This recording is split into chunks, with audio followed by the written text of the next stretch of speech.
Corner Talk. We are here with Corinne Laframboise. Is that how you say it? Yeah. Who is supposed to Correct. fight this Tuesday on Dana White's Contender Series against Rainn Guerrero. And she had to pull out. And I'll tell you the story because we were supposed to do the interview on Thursday, right? And you had to postpone it. At first, I thought maybe we'll postpone it to a later date. And then you seemed very optimistic. So I'm like, it's probably if everything is fine.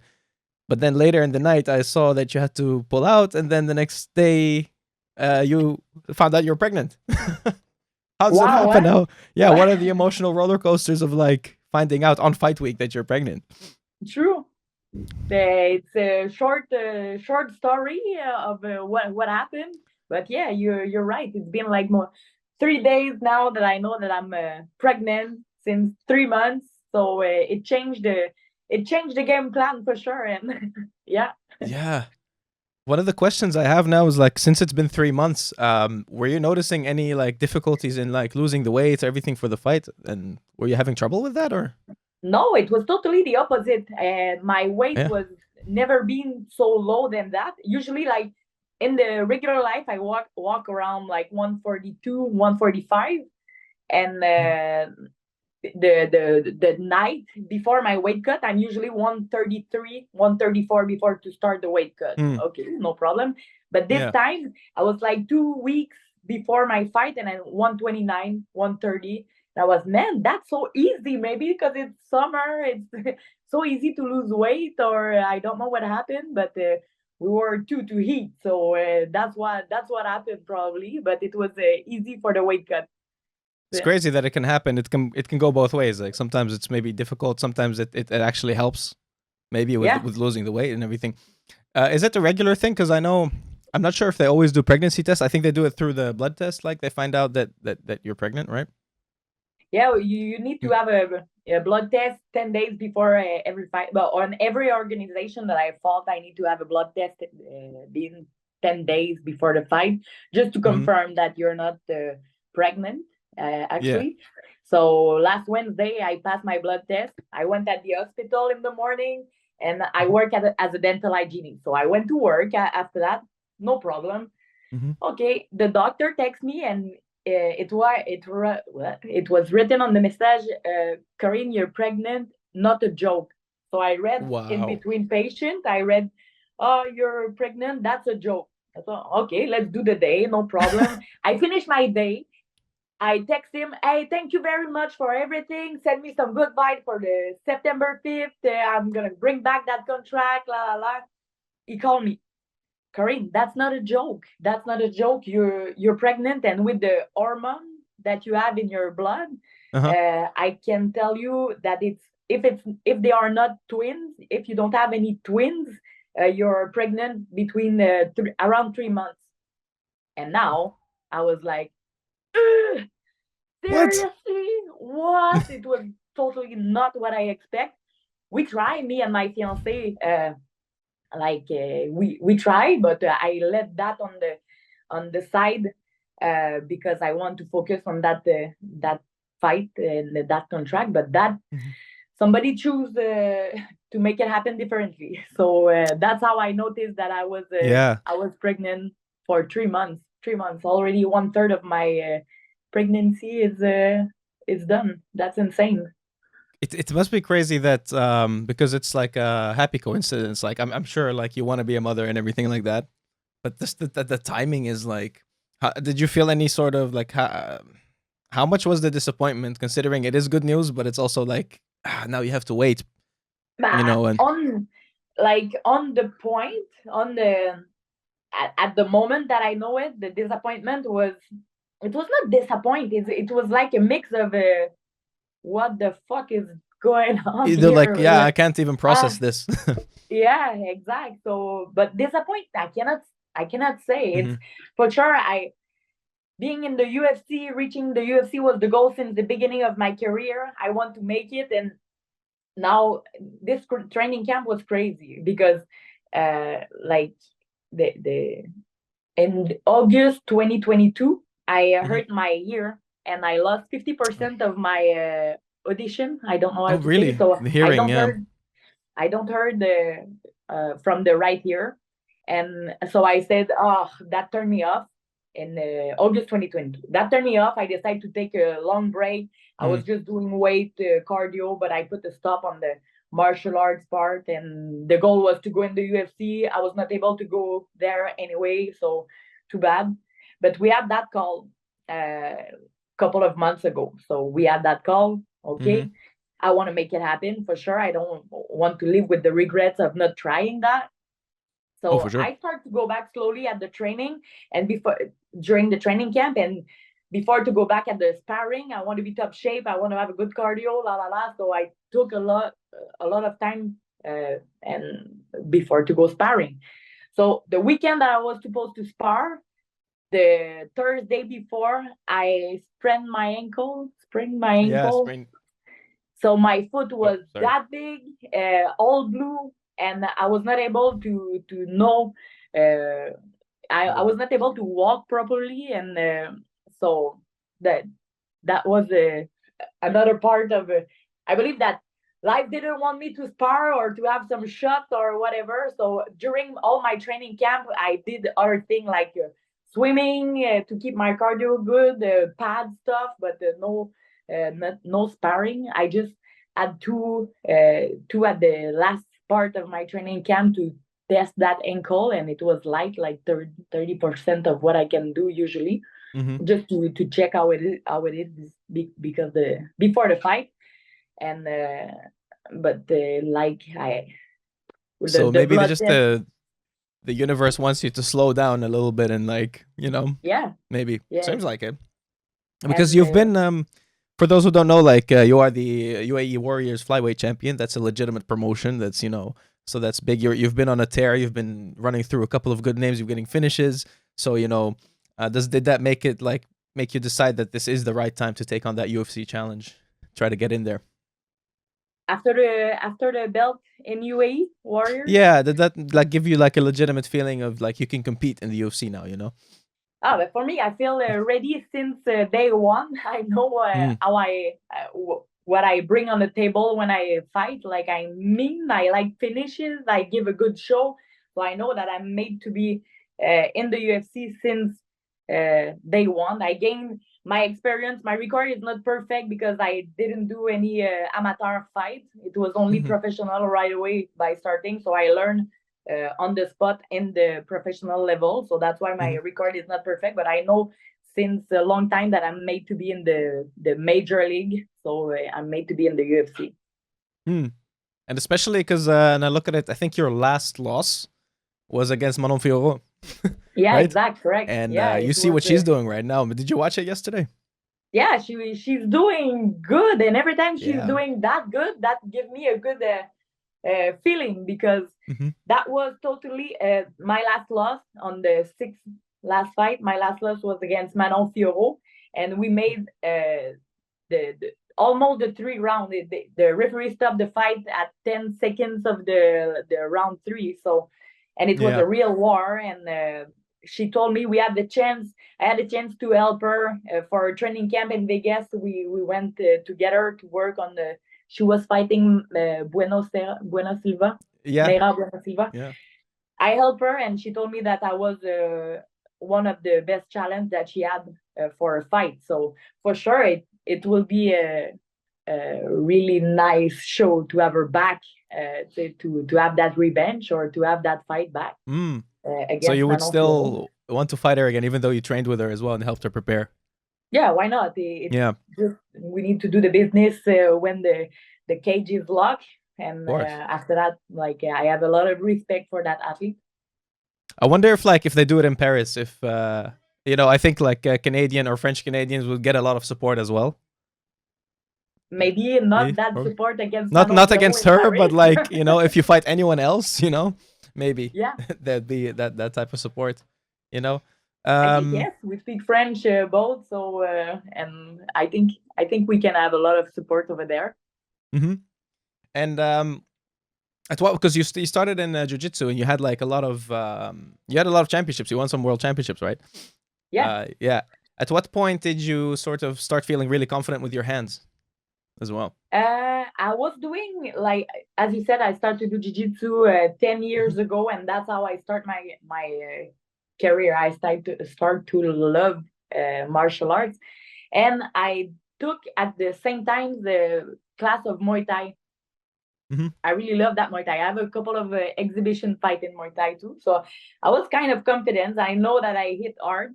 It's not perfect. I feel like I was square, and before to start regular boxing, my boxing was more fluid, and I know that I'm strong with boxing. I know that I can box some people without any problem. I can wrestle people, no problem either, and on the ground, but no problem at all. So I feel complete at every level.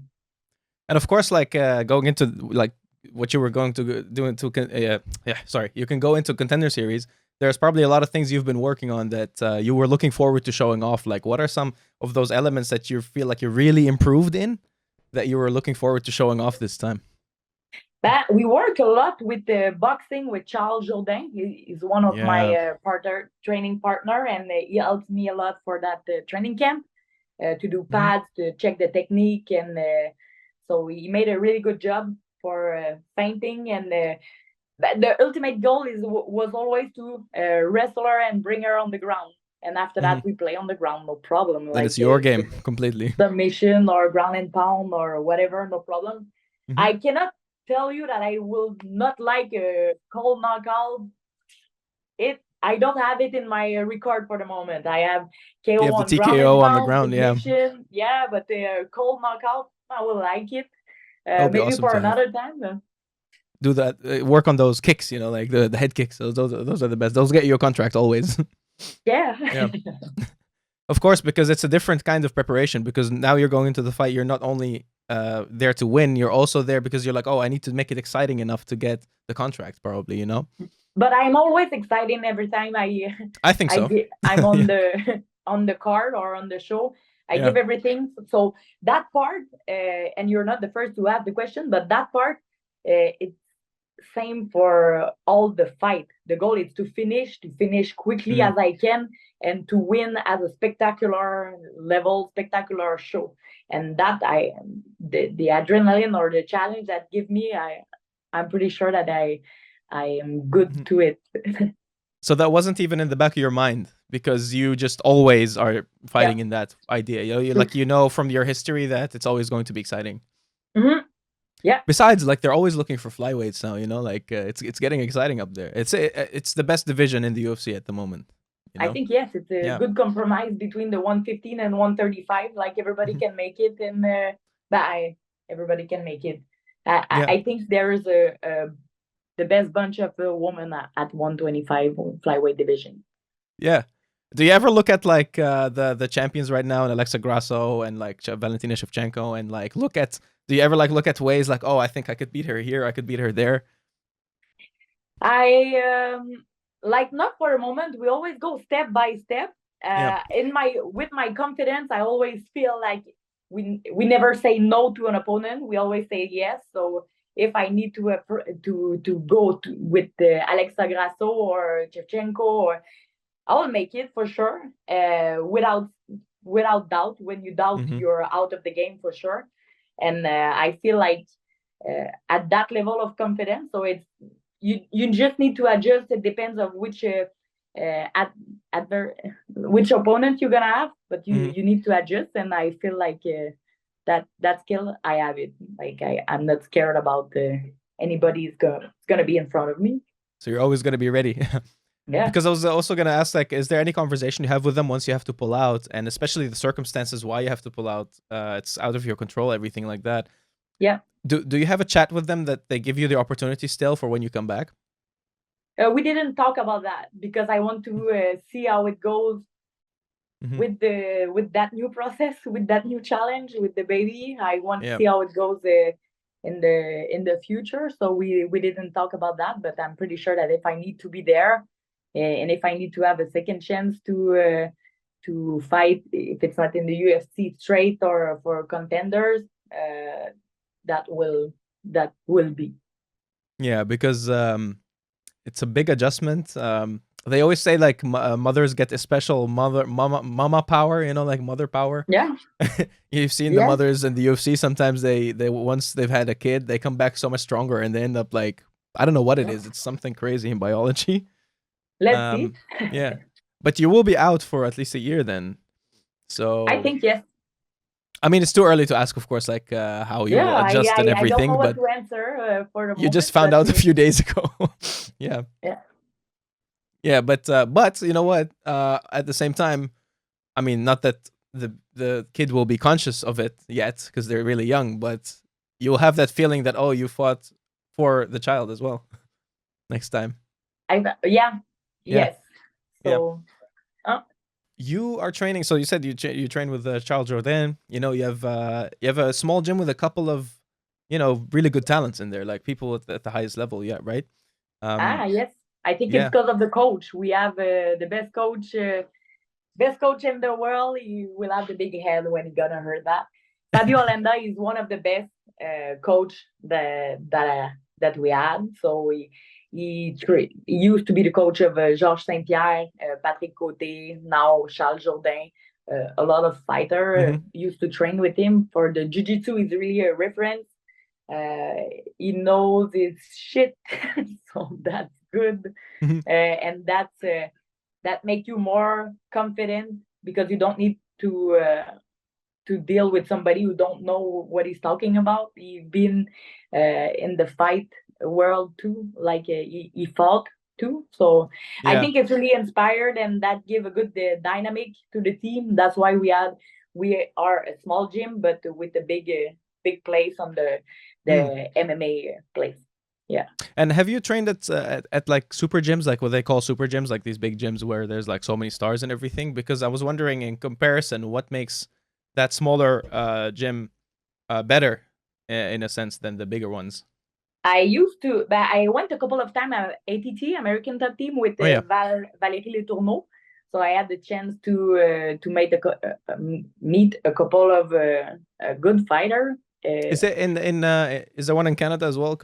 Or do you mean the one in Florida? No, the one in Florida. Yeah, okay, the main one, yeah. Yeah, the one in Florida. And what make it different? I think it's more BTT is more like a family. So we are able to fix if you have some problem, you're able to fix it on the like family term or more. You get a lot of individual attention. Yeah, a lot of attention. 100%. You don't need to be a famous or a good big name to have that kind of attention. You just need to put the effort, and he's gonna give you the attention that you deserve. So that's the difference, I think, between a big place or a big gym and the small place. The treatment of the athlete. Yeah. So everybody gets help. Even the bigger names are really like putting in time with the smaller names who have fights coming up as well. Yeah. The talents, let's say. Yeah. Who are some of the best up and comers? Because Canada's really coming up, you know, like, and we saw that in the last Canadian card where every single Canadian on the card won. Even the biggest underdogs, they just, you know, like Jasmine, also she had a great performance. Who's like the best up and coming Canadian talents for you that you know of? I think it's Charles Jourdain. Charles Jourdain is one of the. Oh well, he's already there, like in the UFC right now. Yeah. Okay. I mean, you mean who's some people outside of the big organizations maybe that you see that you think will be there one day? Will be there. If we talk about Quebec, we heard a lot about the little Tommy Morrison. I met him. We had lunch together in Vegas, actually, by chance, because I was with his friend. Yeah. That's interesting. I like how I used to train with him in the gym on South Shore, and I like his determination and how he put the effort on the show. And it's a good prospect to be like. Maybe he missed experience for the moment, but that's what he's doing. Like, train a lot, and he will fight. And no, if I have a name to say for the moment, Tommy Morrison, that's the name that I have. And what I know of him, he trains all over the place. Like, he goes, you know, because I was with Taha as well. You know, his friend as well. So they train in Morocco, and then he's training in Syndicate in Vegas sometimes, and then Ah, he's back in Canada. So he's like getting that experience all over the world, that which experience, yes, makes that sense. you Yeah, need to have. True. and yeah. Um, do you have any specifically like favorite up and coming female talents from Canada? For the Aside from moment, yourself, you're gonna be well, yeah, you're already a champion in the UAE Warriors, so for sure. Me yeah, as when I'm gonna take the decision to come back or not come back, but I know I know my worth. But if I'm looking for the moment for specific female, there's not a lot of female fighter, and for like even mm. in no, I cannot tell you right away. Do you have somebody in mind? No, I don't have any. No, no. That's why Yeah. I was like wondering. Yeah. And there's a difference. Is there like a big? Is there a disconnect? You think a little bit between like the Quebec, the Quebecois, and the rest of Canada in the sense of? Do you think there's like a rivalry a little bit internally? I I can say yes a bit. We are apart because we speak French. We Hmm. are at one point they want to separate at one time the Quebec from the Canada. So I guess Yeah. we feel a bit a part of it. So if you ask me if I know all the women's fighter in Canada, I will say no. And in Quebec Mm. specifically, but I know a couple of names, but they are not professional yet. And they like I can Leah Chastain, she's a amateur fighter. She Yeah. gives me a good challenge when when I train with her. Janice Saint-Cyr, she's an amateur fighter from Quebec. She gives me also a good challenge, but there's no woman specifically for the moment who are as a professional level in Quebec and in Canada. I don't Mm. follow. I should follow Yeah. more. Yeah, Because like when there's of course when they're fighting people from other countries, like the whole country supports all the Canadians, right? true. I think. Yeah, But then true. internally maybe there's like still rivalry, like, oh, we still want the Quebecois to do better than the the other ones, you I know? agree. If you put Yeah. the Quebecois against, I don't know, Like against Ontario, but maybe mhm. Or like for everyone sure, from the like, Niagara top team people. bye.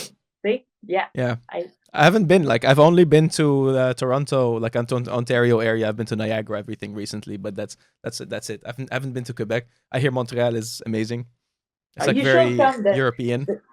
The nightlife in Montreal is really amazing. So if you have time to come and see what Montreal look like, Yeah, restaurants, nightlife, and it's there's something to do over there. it's like a great mix. I think is like architecturally, it's like Europe. It's very European, and then it's like a mixture between Europe and then America a little bit. I feel like Yeah, yeah, maybe kind on the of. new Hmm. more 2000 than back in the days architecture, but you Yeah. can find some spot in Quebec City Is more is old. is uh is Poutine originally from Quebec? Poutine, yes, Yeah, for sure. I it is, thought you right? talk about Poutine in the Russia, but La Poutine, Oh no, no, no. for sure. La Yeah, how do Poutine you comes say from it? Quebec. It's the best thing that you can eat. In no, you can eat a lot of good thing, but Yep. Poutine for sure in Quebec. I'm a big fan of it. I haven't had the Quebec one, of course. I haven't been, but like nothing. Like, what's better than like gravy and then cheese and then fries? Like everyone, Ah, everyone loves those things. Well, you can eat them now, all right? But back to the quickly to the fighting. You said there's like not enough. At least there's not enough female talent say coming up. What do you think is missing? Like, what would be like one of the few things that you would change that you need sort of to get more people to come up in MMA? I don't know. I think it's a sport who's relatively new, and the place of the woman in that sport it's relative even newer. Like as I said, in Abu Dhabi, let's say, Mm-hmm. they want to open their mind and introduce women's fight on the card. So it's Mm, uh, and at what point you can heard Dana White talking, and he said that back in a couple of years ago that ain't gonna happen. No, there was no fight of woman who's gonna be in that organization. oh So yeah, he said it never. it's relatively new, and we start to open more weight class. Like at one point, it was just the 115 and the 135, I think. Now they put the 125 since a couple of years, so they start to open. Maybe that's gonna bring more women in that sport, even if it's just to train, like just for the training of just let's say just for boxing or just to do jiu-jitsu or just the martial arts like in specific general. disciplines. Yeah, that gives you a good discipline, a good self-confidence. It's good for women and men, but I feel like it's good. It's just a process to start slowly. So maybe that's why It's a there's slow not a one, lot of and women. then with the growth of MMA, it just suddenly explodes. Like, I mean, especially during COVID, like just UFC grew so much, and then you hear like that MMA was illegal in France still very recently, and then you watch the event yesterday. First of all, how well they were performing, but also the fans, how crazy that was. It People doesn't love take a that. long time sometimes once the spark is there, I feel like, you know.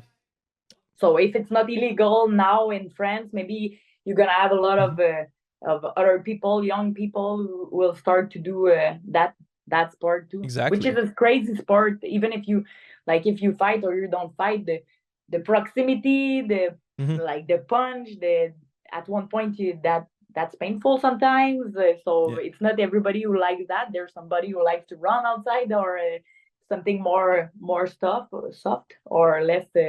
Yeah. Painful, if we can say, but I think it's gonna start slowly to increase that sport. What so what made you actually switch to MMA? You know, because right, you started in jiu-jitsu. Yeah, but I think So it's a financial problem. For okay, yeah. the jiu-jitsu, I need to pay for all the competition. Yeah, you Uh-huh. need to pay for your flight tickets, the entrance, your coach if you want it, the food, la la la. So I said, man, I love to do that sport. I love to live that life. So uh, let's get paid to do what I love to do in life. So I did the transition to mixed martial art professional. And not amateur, because the goal was to getting paid to do whatever I love in life. Yeah. And that bring me on the I like everything around that too, that the that give you a strong mental, that give you a self-confidence, a discipline in life that you can apply in life in general. So that's And how I did my transition. Yeah. it helps that you're good at it, so I would say. Yeah. Yes. I'll give you two little fun questions left.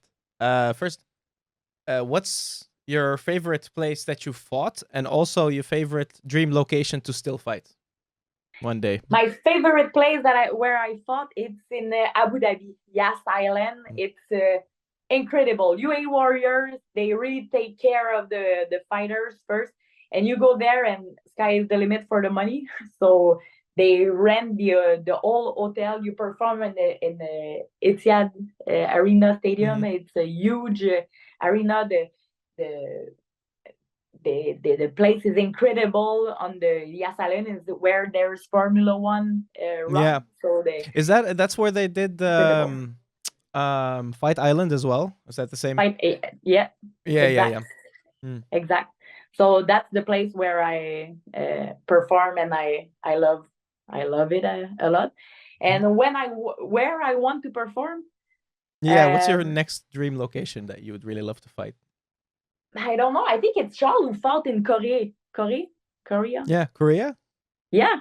Yeah. So I really like to travel on the exotic place. So it's interesting, but I know even Korea, or I went to see last winter a show of one FC in Bangkok, and I really love the ambience of the people over there, and how is the ambience.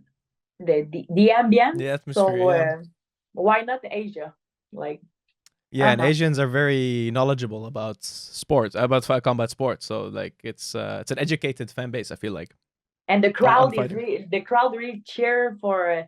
They are into it. I like the feeling of it. Yeah. Yeah, I really hope you get to do that one day. And against someone who, okay, I'll give you the next one was your favorite opponent that you've fought, and of course your dream opponent. My favorite opponent, I will say Manon Fiorot, because that's Mhm. the hardest challenge that I had, and Yeah. that also gave me the confidence that I can kill everybody around that, because nobody's like that. And I Mhm. was able to test myself for 3 rounds. So that's uh, that's the fault, the opponent that I fought was the best for me, Mhm. even if it was not the result that I want at the end. And what was your other question? Who is your dream opponent that you would still like to fight? A rematch. Let's do The it. rematch with Manon. So Manon Well, is the why not? favorite opponent and the favorite future opponent as well. Imagine. I love it. I love it. Yeah. It's also good because like people will look at your record and some people might like ignore that one loss, you know, as well. Because they're like, hey, look, it was Manon, you know? Yeah. Yeah. All right. So, Good luck. Thank you so much for coming on. Congratulations once again, you know. The thank you timing very much, maybe, Nick. but yeah, still. You carry on. It was a pleasure, and we will talk maybe in less than a year, or let's see how it goes. But Hopefully. Fingers crossed. hopefully we'll talk soon. Yes, absolutely. Hey, have a great day, great weekend, Thank you very much. and enjoy. It was a pleasure. Bye bye.